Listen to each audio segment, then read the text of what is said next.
I was passing the mashed potatoes when my phone buzzed in my lap. Unknown number. Get up and leave, now. Don't say anything to your parents. No punctuation, no explanation, just cold urgency. My heart stuttered. I looked around the table. Dad was refilling Mom's wine. My sister was laughing at something my husband said. I stood up. Bathroom, I mumbled, sliding my phone into my pocket. I walked out the front door instead.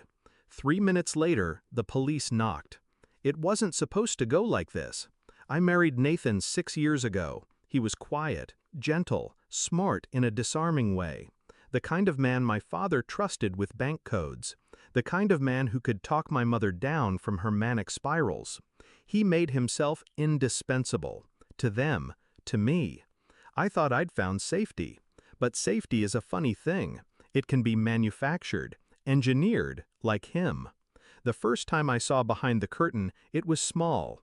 He'd lied about where he was, said he was working late, but I found a receipt from a gas station 2 towns over. Midnight. He said he needed air, that he'd been anxious. I let it go. But I started watching. There were calls he answered in whispers, documents he closed too fast, passwords he changed overnight. Then came the estate folder, tucked behind the filing cabinet. My parents' signatures forged. On property transfer papers. To him. I didn't confront him, not yet. I played dumb, cooked dinner, kissed his cheek, listened to him rehearse lies like they were lullabies. Meanwhile, I copied everything, scanned the documents, tracked his messages.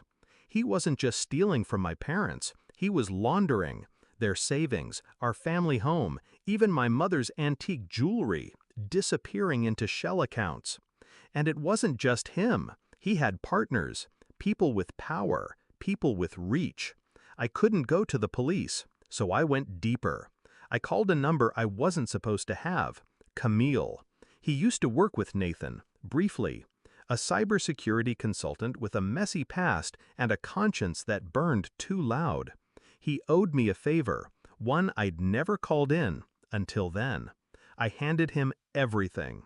He looked through it, then looked at me and said, "If you breathe a word of this, they'll bury you before you finish the sentence." "Then let's not breathe," I said. It took months, 6 to be exact. Camille broke through the firewalls, traced the accounts. We built a map, not just of Nathan, but of the entire network. Money laundering, fraud, asset theft. Some under my parents' names, some under mine. He was using us as shields. And the next family dinner?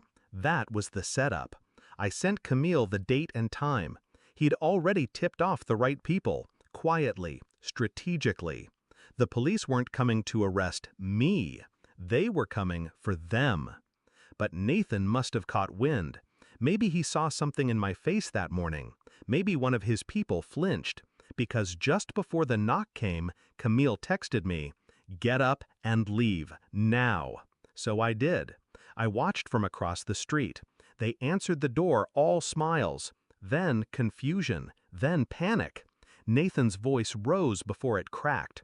My father turned pale. My sister sobbed. I never went back inside. The fallout came fast. Nathan tried to play innocent, said he was set up, said he loved me, begged for help. I sent him one thing, a photo of the forged signature, with my wedding ring on top of it. Then I blocked him. Turns out he'd framed my father for most of the transfers, used his accounts, his identity. If I hadn't pulled the thread when I did, my dad would have gone to prison. Camille made sure the truth surfaced, quietly. An internal investigation cleared my family, barely. Nathan, he pled out, 15 years. His partners scattered, some vanished, some were indicted. Now? Now I sleep with the windows open again. I take long walks with my mom. My father still hasn't forgiven himself, but I have. Because guilt is only useful when it changes you. And me, I changed. I learned how to watch the shadows, how to speak in silence, how to burn a man's world down with nothing but proof and patience. Nathan thought he could eat with my family and rob them blind. he forgot one thing.